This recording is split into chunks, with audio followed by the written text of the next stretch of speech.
Сәлем достар, ағылшын тілін оңай және тез үйрену каналына қош келдіңіздер. Бүгін сіздермен біз ағылшын тілінің сөздері much, many, a lot of, lots of сөздерінің қалай және қашан қолдану керектігін жолдарын қарастырамыз.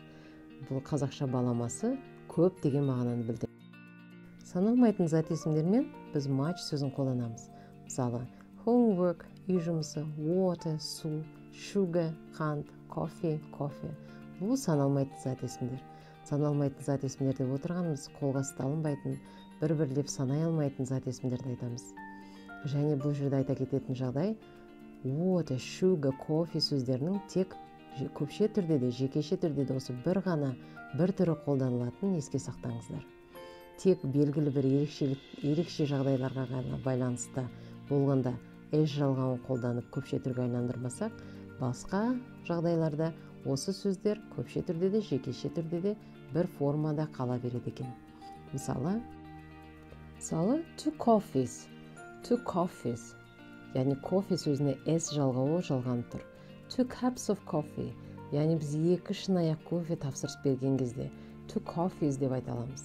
Немесе two sugars in my tea, two cubes of sugar, яғни екі түйір қант сұрағанда, екі түйір қант қолданған кезде two sugars деп айтсақ болады екен. Яғни кофе, sugar сөздеріне біз s жалғауын жалғап тұрмыз. Және бұл сөздердің алдында to деген сан есімнің тұрғанын ұмытпайсыздар. Саналмайтын зат есімдермен much сөз қолданады дедік. Енді бұның қандай сөйлемдерде қолданылатынын қарастырайық. Сұраулы сөйлемдер мен болымсыз сөйлемдерде қолданылады. Мысалы, I don't have much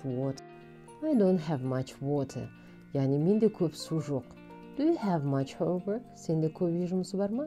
Do you want much sugar? Саған көп қант қажет пе? I don't have much money. Менде көп ақша жоқ. Ал енді I have much water деп much сөзін жай сөйлемде қолданатын болсақ, бұл мағынасы жағынан дұрыс емес болып есептелінеді. Өйткені I have much water аудармасын беретін болсақ, көзге елестетуге мүмкін емес көп мөлшердегі суды су деп аударуға болады. Яғни ол мүмкін емес болғандықтан біз I have much water деген сөздің орнына I have a lot of water немесе I have lots of water деген сөздерді қолдану керек. Өйткені much water дегеніміз біздің көзге елестетуге мүмкін емес көп мөлшерді білдіретін болғандықтан. Енді келесі мысалдан тағы да осы much сөзінің қолдану жолын қарастырайық. I have much money. Жай сөйлемде much money деп айта алмайды екенбіз. Өйткені көзге елестетуге мүмкін емес көп мөлшерде ақша болады. Ақша бар дегенді білдіреді.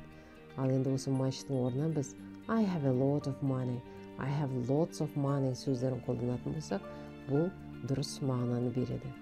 Сонымен қатар much сөзін біз I don't have much money болымсыз сөйлемде және Do you have much money? Сенде ақша бар ма? Сенде көп ақша бар ма деп сұраулы сөйлемде еш қиындықсыз қолдана береді екенбіз. Сонымен I have much money деген жай сөйлемде a lot of money деп қолданғандарымыз дұрыс.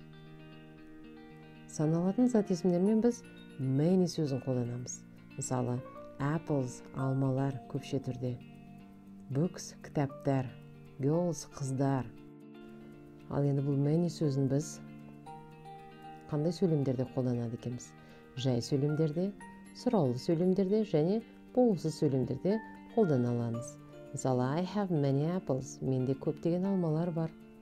You don't have many books. Сенде көп кітаптар жоқ. There aren't many girls. Ол жерде көп қыздар жоқ.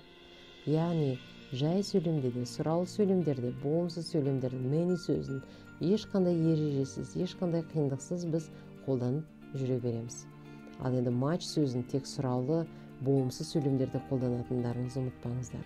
Much сөзінің орнына жай сөйлемде a lot of және lots of сөздерін қолданғандарыңыз дұрыс болып есептелінеді. Сонымен бүгінгі сабақтағы many және much сөздерінің қолдану жолдарын сіздер бүгін түсінді деп ойлаймын. Түсінікті болса, мен сіздермен қоштасамын. Сәттілік тілеймін. Қош сау